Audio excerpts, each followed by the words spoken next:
on Middle East Eye. It's our pleasure today to be speaking with the Prime Minister of Pakistan, Imran Khan. Prime Minister, have we reached an inflection point in world history with the departure of the US from Central Asia? Will the region now pivot towards China as the investor and de facto security umbrella? David, it's too early to say. Right now, events in Afghanistan are still evolving. People like us don't know where it's going to go. But the US presence no longer there. There's obviously going to be a vacuum. Who's going to fill it? China is obviously the emerging power. But the way we look at it is that, and having spoken to all the regional countries surrounding Afghanistan, everyone thinks that this is a great opportunity because Afghanistan is the trade corridor between all our countries. Central Asian countries connected to Pakistan and the Indian Ocean through Afghanistan. It's a very important country in that way. And what we would really like is that it's no longer either you're in US camp or China camp. I feel that it should be what this whole region needs: economic ties, economic connectivity. That's what we are looking for. Which brings us on very quickly to the issue of sanctions, which are being talked about. Perhaps you could talk, what is your view on that? And give us a sense, as the neighbouring country knows more than anyone else, what is the situation on the ground in Afghanistan at the moment? Well, 20 years of civil war, devastation in Afghanistan. Basically, the government only functioned in the cities. Rural areas were more or less controlled by the Taliban. So now you have a situation, Taliban have taken over. Now, I would imagine there is a lot of, when you come into power after 20 years, in our case, we came into power after 22 years, you have a lot of problem dealing with people who have given a lot of sacrifices, different sacrifices for my party, but in their case, with blood. Now, they would want to get placement in the hierarchy of the government. And yet the government is clearly trying to get international acceptability. So it wants an inclusive government. It talks about human rights and not allowing its soil to be used for terrorism by anyone. And I think this is where the world, it's a critical point for Afghanistan.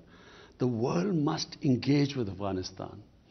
Because if it pushes it away, within the Taliban movement, I would imagine there would be hardliners. And so it can easily go back to the Taliban of 2000, 20 years ago. And that would be a disaster. Because 20 years of the NATO presence, $2 trillion down the drain, hundreds and thousands of people dead. And if it reverts back to that sort of crisis, chaos there, fertile ground for terrorists like ISIS, which is actually a real worry for all of us, especially for Pakistan. I think that it would be a total waste. It would be, what has the US got to show after that 20 years? So therefore, a stable Afghanistan government, which can then take on ISIS, and believe me, Taliban are the best bet to get rid of ISIS. That is the only option left.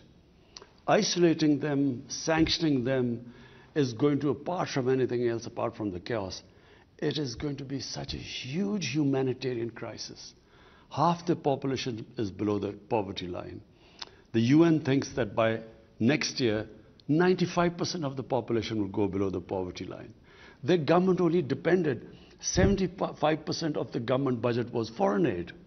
So if they leave them like this, my worry is it could easily revert back to 1989 when the Soviets left and the US left.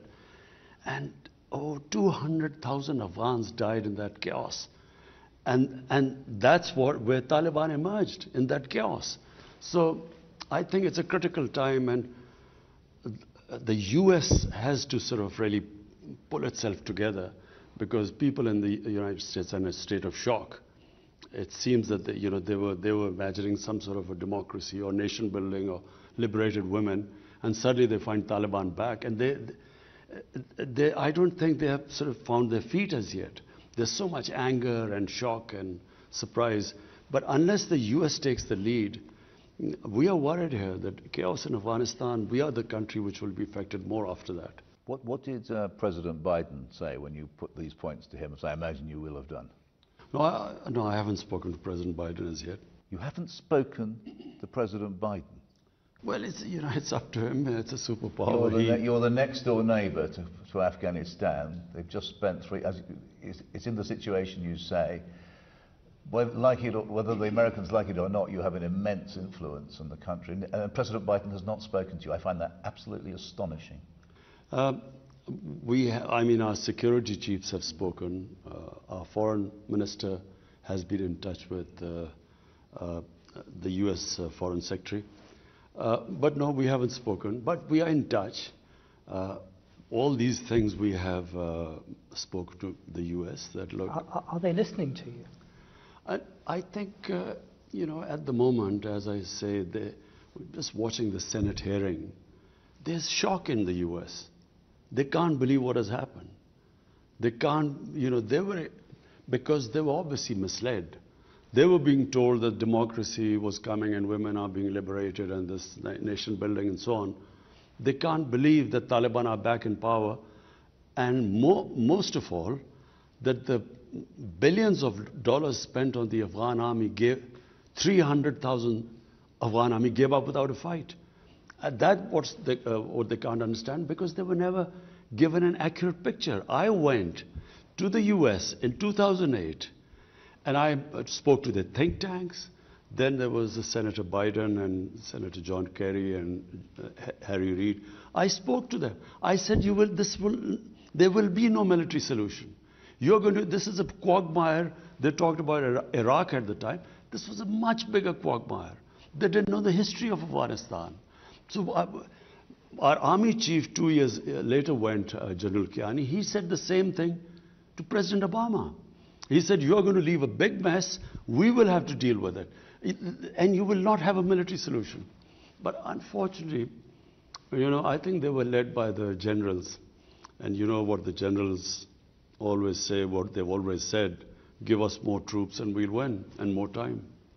How do you assess how the Taliban have behaved since gaining power? I think, David, we have been so relieved, because we expected a bloodbath. And always when there's a civil war, a puppet government backed by foreigners like Soviets, like before them the British in the 19th century. When the Soviets left, there was a bloodbath. And we were fearing that in Kabul, when the Taliban came, and we thought there would be bloodletting of the sort of what happened after 1989. So it was peaceful transfer of power. So that was the best thing that happened. But also we felt that we would be blamed for this.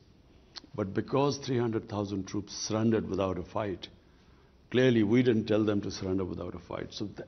So the ground realities were that Taliban had become a popular movement, especially in the rural areas. And that's why the army gave up without a fight.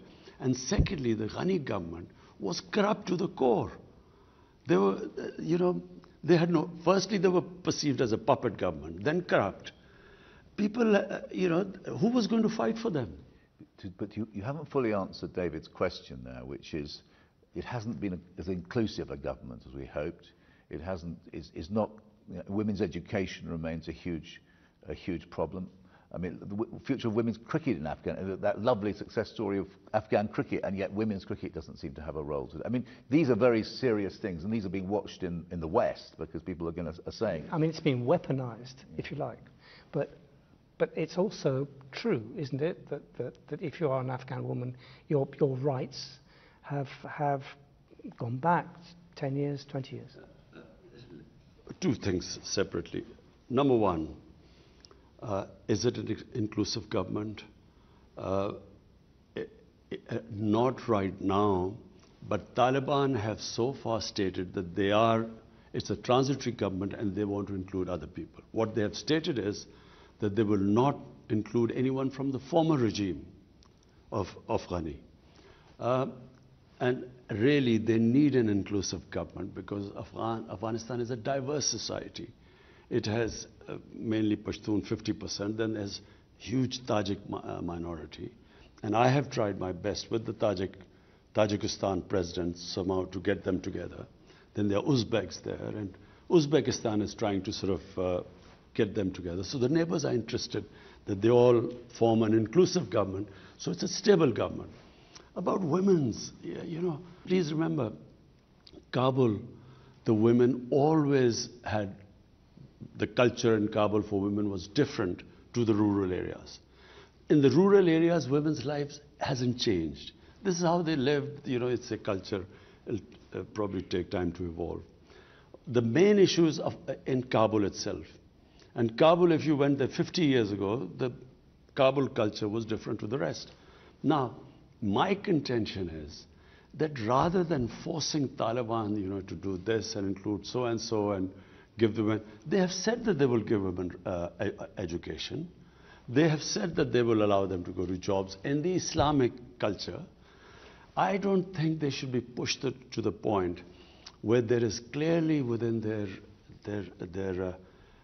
Taliban sort of the ground soldiers, who have a certain concept. You don't want to push them to a point because they don't have such clear leadership who can order them. And so I would imagine they would have problems from within. So give them time. They have made the right statements.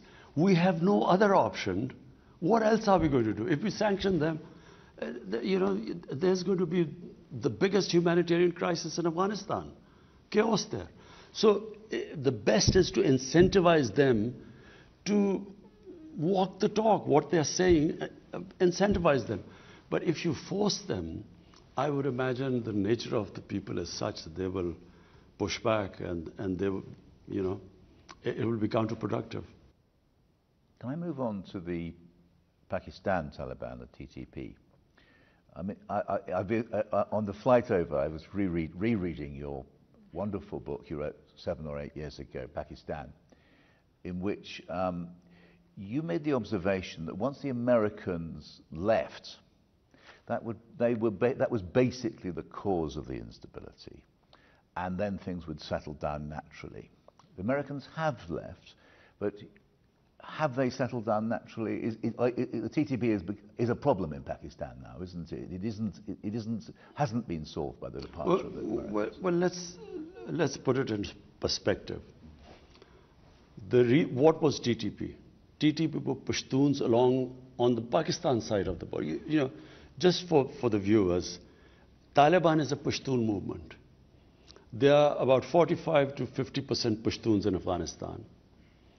On the Pakistan side of the Durand Line, which was made by the British, are twice as many Pashtuns. But what is called the tribal area was the border area on the other side of Afghanistan. There were the Pashtun tribes, and there was actually no border. The Durand Line was never accepted. They used to move back and forth. Now we have fenced the border, but there was nothing there. Now,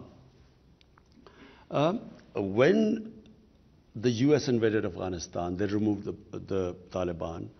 The Pashtuns on this side were completely sympathetic with the Pashtuns, not because of the religious ideology, but because of Pashtun ethnicity and nationality, which is very strong.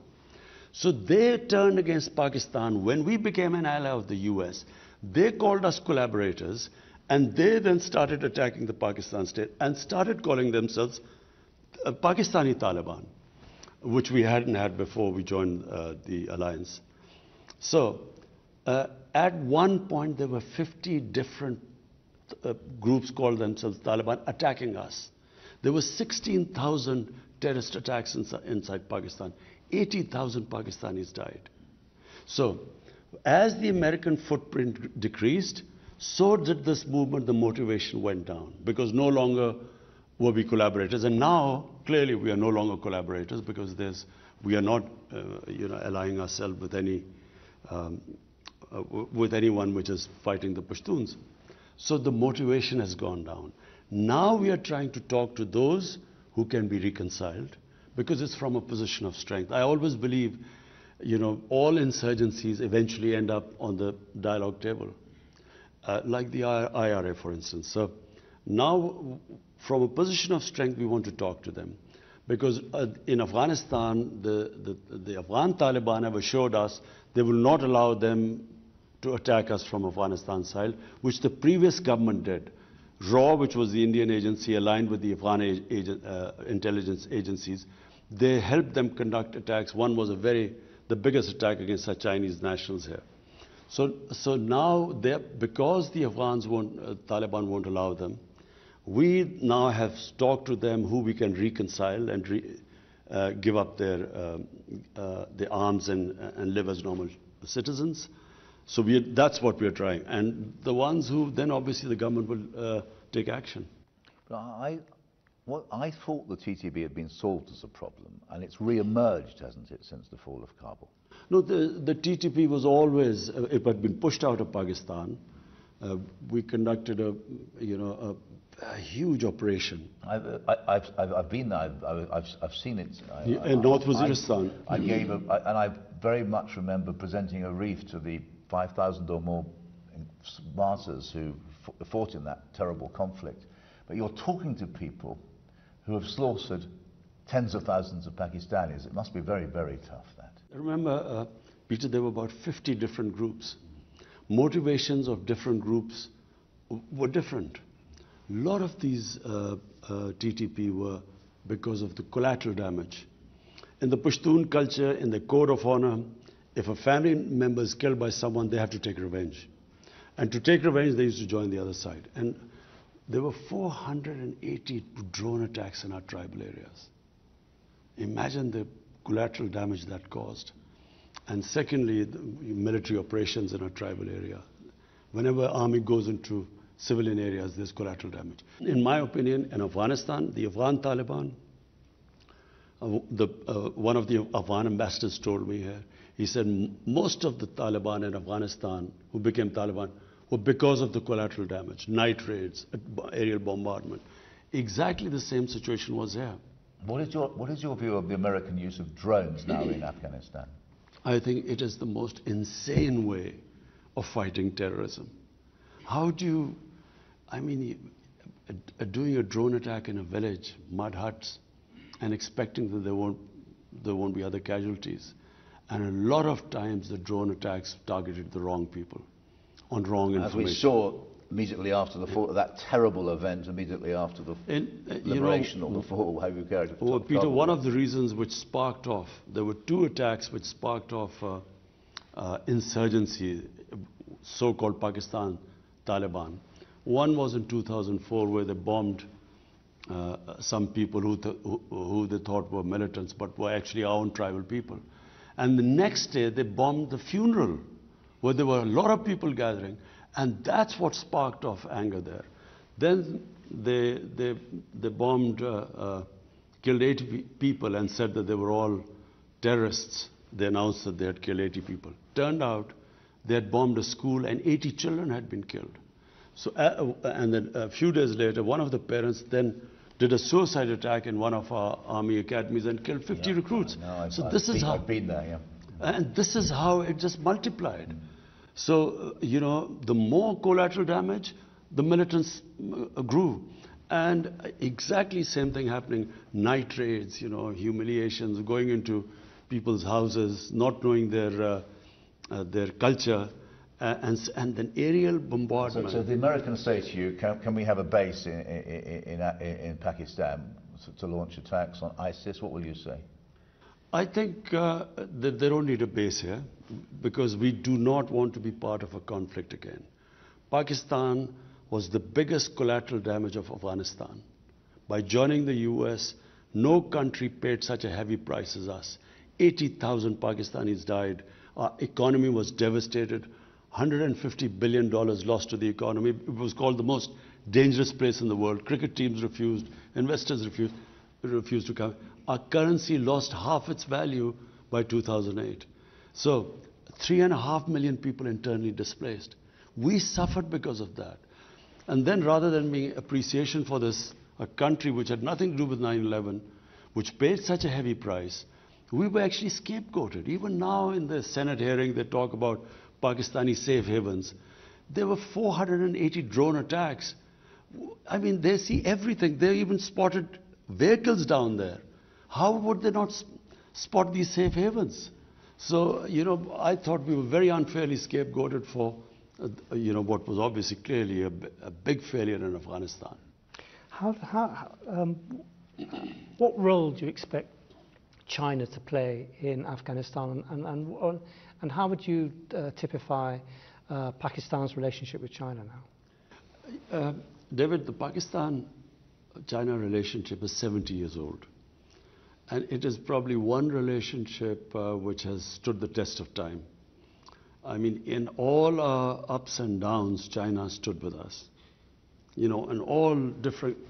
when I'm talking about these drone attacks and the terrorism in Pakistan because we joined the US, I mean, our economy, our debt in 10 years, 2000 to 2018, it went up 4 times. From the total debt accumulated till 2008. In the next 10 years, it went up 10 times. So who was the country that came to help? We were going belly up. It was China who helped us. And so therefore, our relationship in that sense, people remember, you always remember those who helped you in your difficult times. It does. Why? The Uyghurs. I mean, there's no question that you are a senior Muslim leader, global, and you have been silent about what, at the very least, is a serious suppression of a Muslim minority in a neighboring country. Why is that? You see, Peter, I find these selective pronouncements on human rights, I think it is so immoral. Here's now. China is one neighbor, the other neighbor is India. In Kashmir, there are 900,000 troops who've put 8 million Kashmiris in open prison. They have over 100,000 Kashmiris have died since 1989. The way what they are doing in Kashmir right now, and the UN reports saying what they are doing. Not one word of criticism in India, not just that, what they are doing to the minorities in India, to the Muslims in India, Muslims in Assam, the laws they have passed. It's a total racist government. Now, what I find so... Now we're going to come... Kashmir is a very serious subject. We really want to come on to that. But no, but Peter, I'm following from there. Now, they want us to criticize what's happening to the Uyghurs. We have spoken to China. The Chinese have given an explanation what is happening there. And our relationship with China is such that we have an understanding that between us we will talk to each other, but behind closed doors, because that's their nature, their culture. We do not talk about it in public.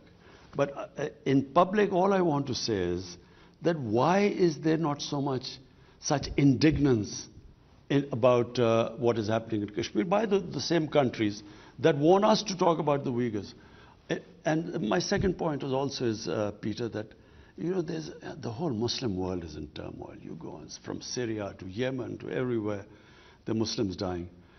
We, as a government, decided that our main focus right now should be a disputed territory between Pakistan and India, where all these human rights violations are taking place. Let the world take notice of that first, then we will talk about other violations of human rights. On Kashmir, the world seems to regard Kashmir as a Pakistan national interest, and you regard this as above all as a human rights issue.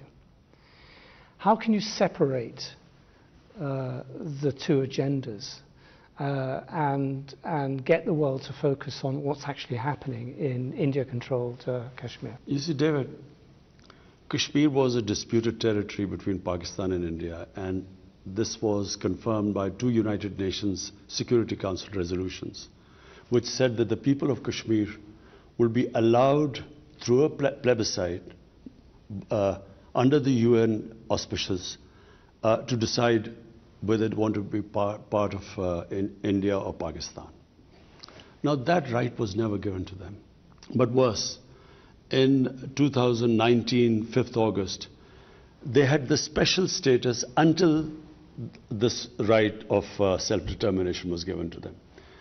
They took away the special status.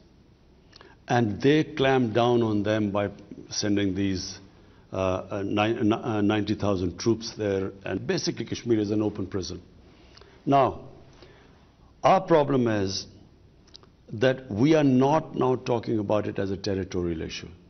We are simply talking that allow the Kashmiris, and we in Pakistan have given them the other option. They don't have to come either to Pakistan or India, just their right, democratic right, if they want to be an independent country. So this is where it is. India, clearly the ball lies in Indian court. What do they do now? They cannot indefinitely have put these people in an open prison. Because having taken this step, I don't know what they expected. They are now trying to change the demography of Kashmir by bringing settlers from outside, which was also in the constitution provision prevented this from happening, that settlers would not be allowed to settle in Kashmir. And then the Geneva Convention, it states clearly that you cannot change the demography of an occupied country.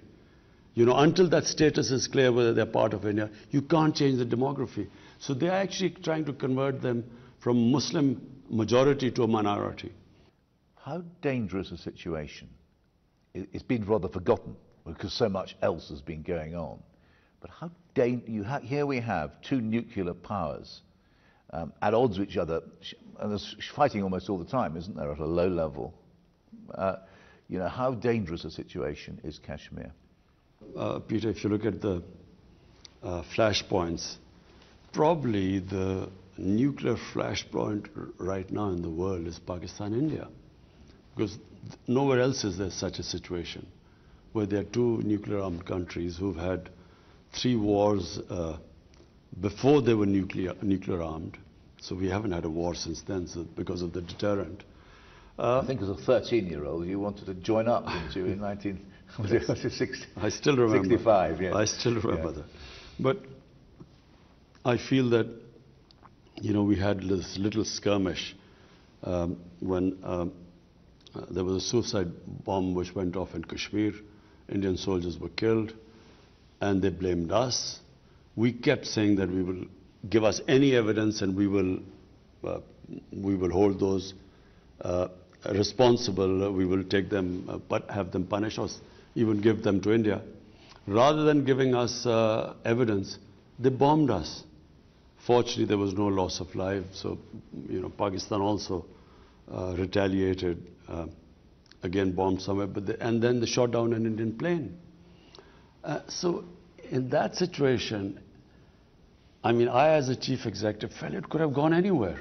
We immediately returned the pilot, you know, was shot down to cool down things, because once two nuclear armed countries get into the situation like we did, it can go anywhere. So I think I actually addressed the United Nations too and told them that, look, you came into being to stop this sort of thing. There's an unresolved issue. It's your own Security Council resolution. In East Timor, the people were given the right. They passed a resolution. They were given a right to decide the destiny, plebiscite. They became independent. Why not Kashmir?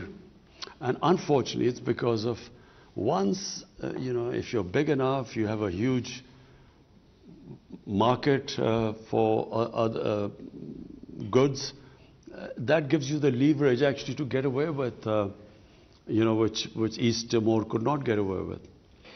Can I ask you, all this seems incredibly familiar to Palestinians, what's happening to Indian-controlled Kashmir. It's almost as if Israel has given India the template, although that's probably a very crude way of putting it. But how dangerous is the liaison between Israel and India right now? I feel that, well, they are very close, you know.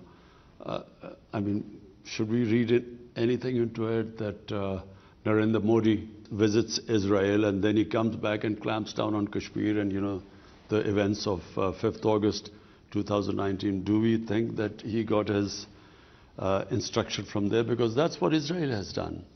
They have just built such a strong security apparatus and they just crush anything. They will send people in, they will kill, assassinate, and then they have total immunity. They, whatever the United Nations General Assembly says, they have complete confidence in the veto power which the US has in the Security Council. So they get away with anything. And I feel that India feels, because now it is being used, or it is considered a bulwark against China, they are now part of the Quad. I feel it's the same thing. India can get away with anything. My whole point is that when they ask us to comment on human rights elsewhere, the worst human rights violation is in Kashmir. Nowhere, maybe in Israel, but nowhere are things as bad as they are in Kashmir. Were you pressurized by any Gulf country to recognize Israel? No, we weren't. No one pressurized us. In any case, Pakistan is a democratic country. There's no way we can take a decision without carrying our people with us.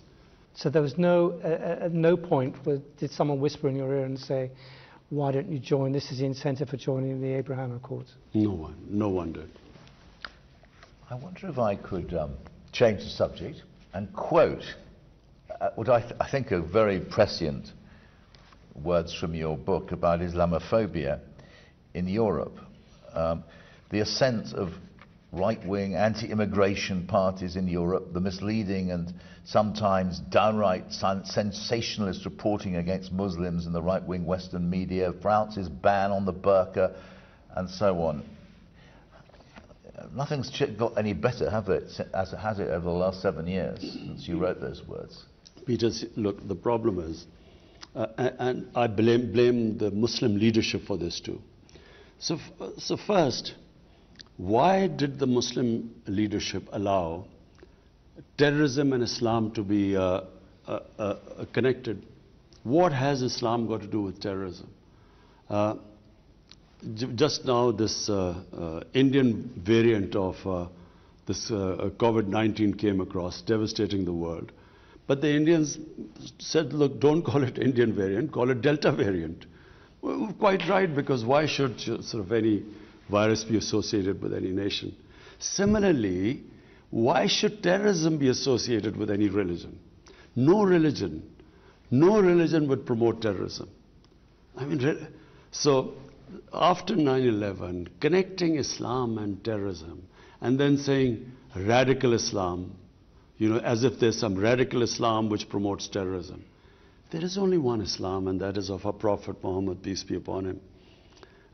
In Muslim communities, like every human community, they are moderates, they are radicals, they are liberals. If I first went to Britain, when I first went there were these guys called skinheads.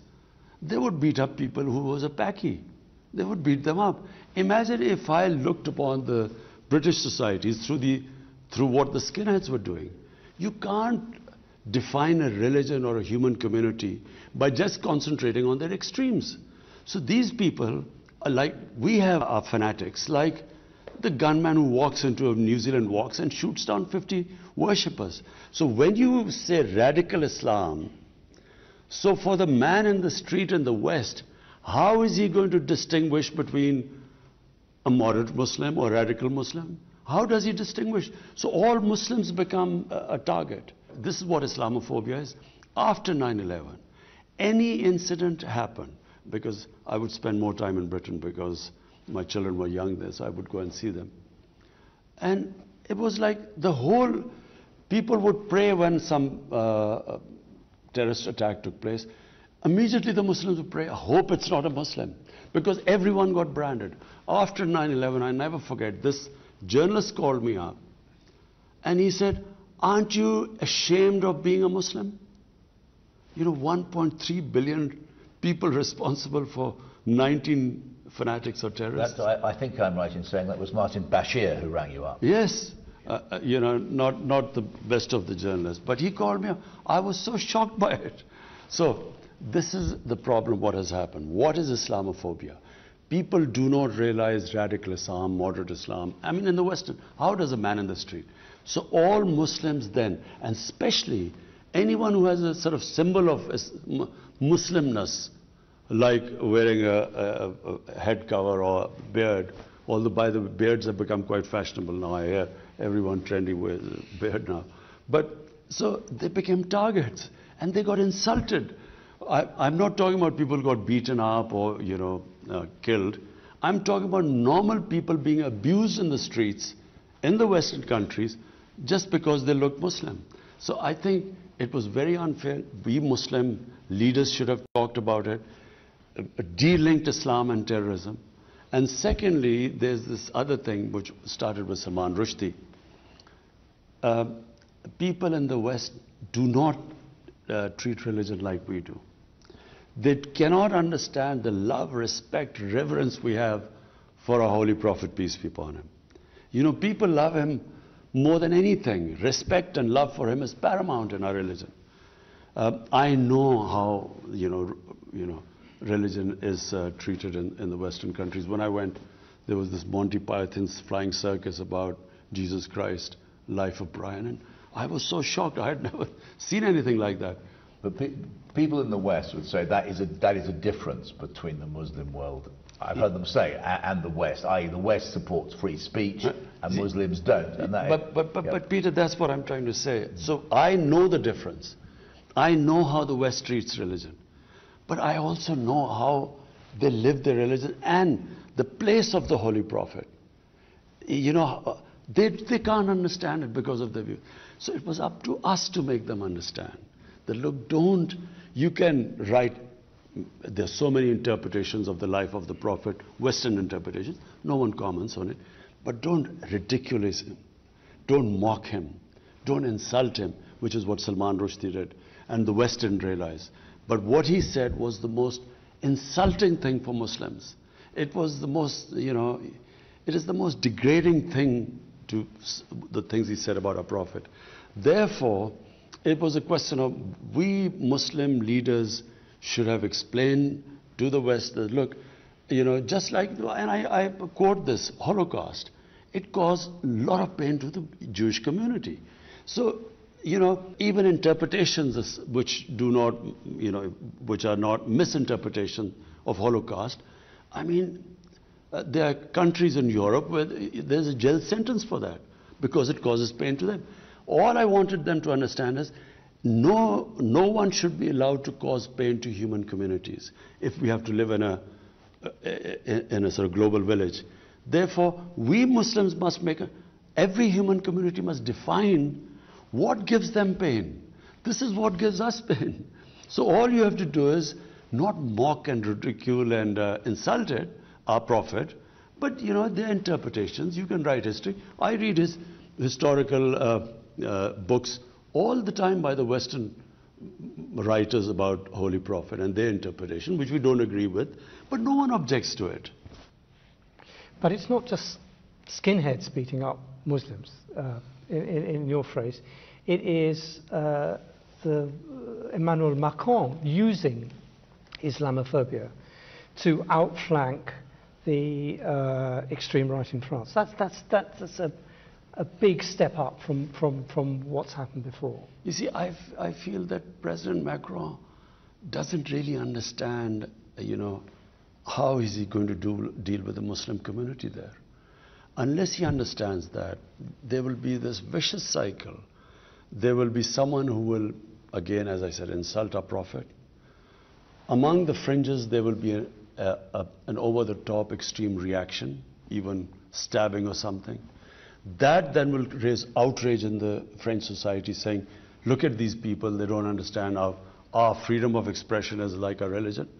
They will react like that. Police will clamp down on mosques and something. They will then marginalize the Muslims more. From that marginalized community will again someone do it. So they are caught in this cycle.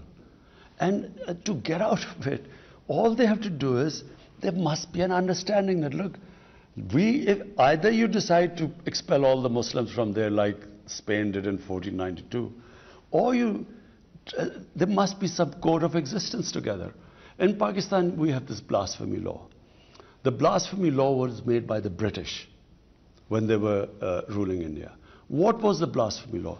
That if there are 3 different human communities living in a village, previously what would happen is that someone would insult a sacred entity of the other community, there would be a riot, people would be killed. So they then said, look, this is not allowed.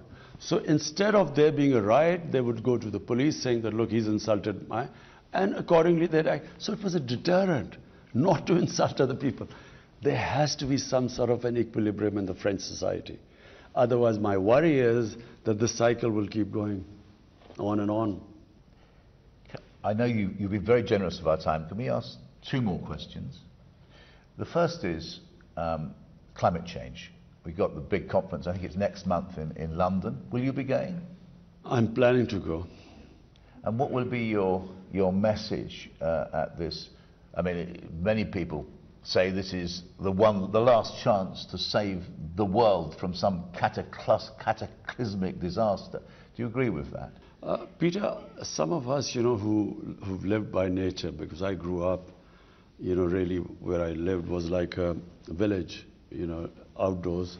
It's now almost central Lahore. It is now. Zaman Park. It is. You can't sit outside it. It's like on the edge of a motorway. And then all my hobbies were, I would love trekking. Pakistan has the most beautiful trekking in the world. And then I loved this. In the winter, I loved partridge shooting, which was a beautiful time here. And so my life was outdoor. And then cricket outdoors on, beautiful grounds. People like us saw this change coming. You could see gradually the temperature getting warmer. And people in the villages, people who live by nature, also sensed this. Maybe 20 years ago, you saw this happening. But the world, I think, in the last 2 years, have suddenly discovered these strange weather patterns. And countries affected, like Germany, look at what happened in Germany and so on. So, and the fires that are in California, Siberia, in Mediterranean countries. So, people have begun to realize that we are really now, the human survival instinct has, I feel, kicked in. They are realizing that if we keep going at this rate, things are just going to keep getting worse. And therefore the emergency. My only worry is that the countries that are responsible for these carbon emissions are the developed industrialized countries. They are the ones who are really responsible for the high percentage of emissions. But I feel that they are making the right noises, but they are not willing to take the hard decisions because it is going to be difficult. When you change to renewables, it's going to be difficult, a little painful. Already they are talking in Europe about, the gas prices going up and so on. So I think that unless and until they walk the talk, what they are saying, they then, do it. They put their money where their mouth is. It's not going to happen because when you worry about your elections, you worry about unemployment.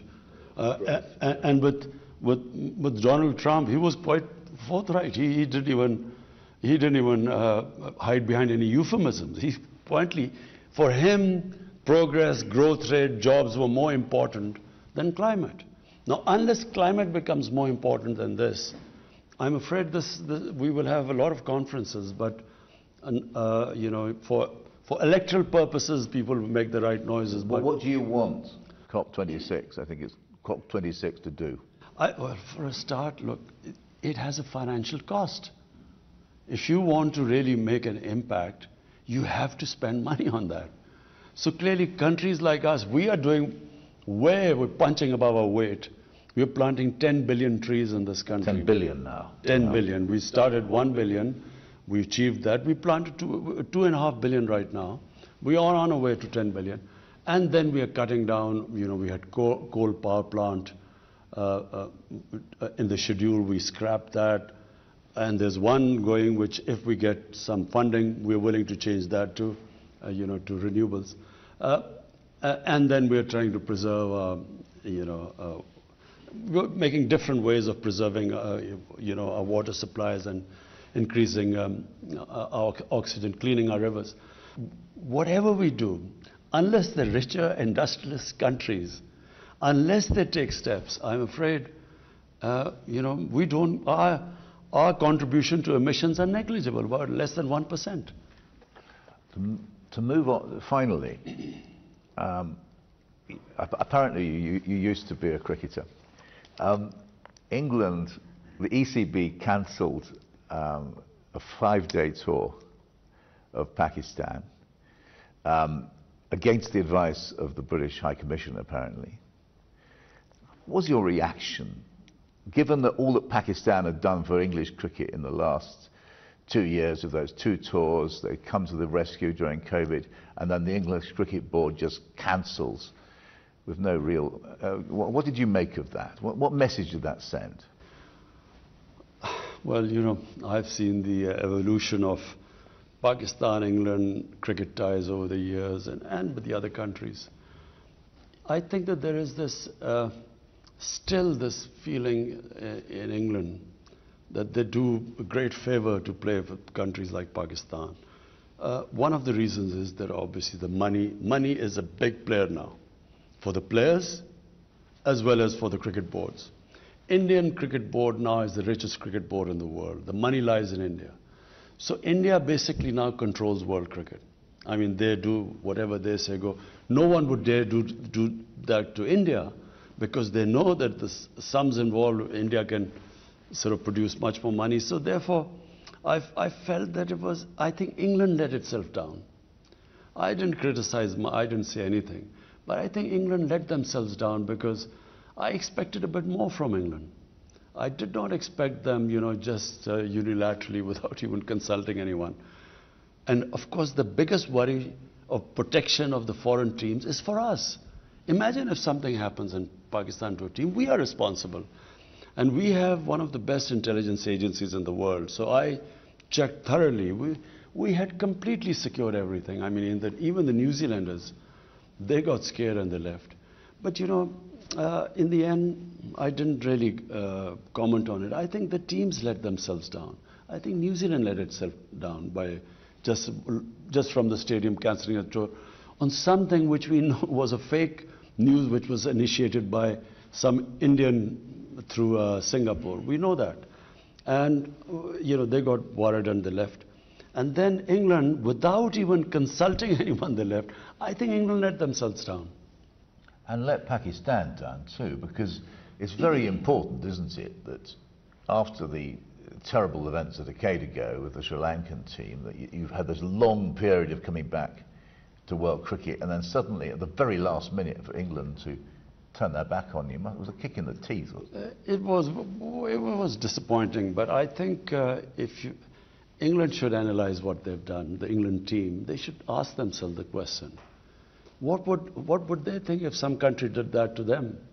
That when they were finally, and they had gone to that country in difficult times when no other team would tour, and Pakistan went to England at that time when there were COVID restrictions.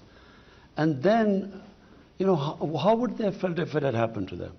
Thank you very much, Prime Minister.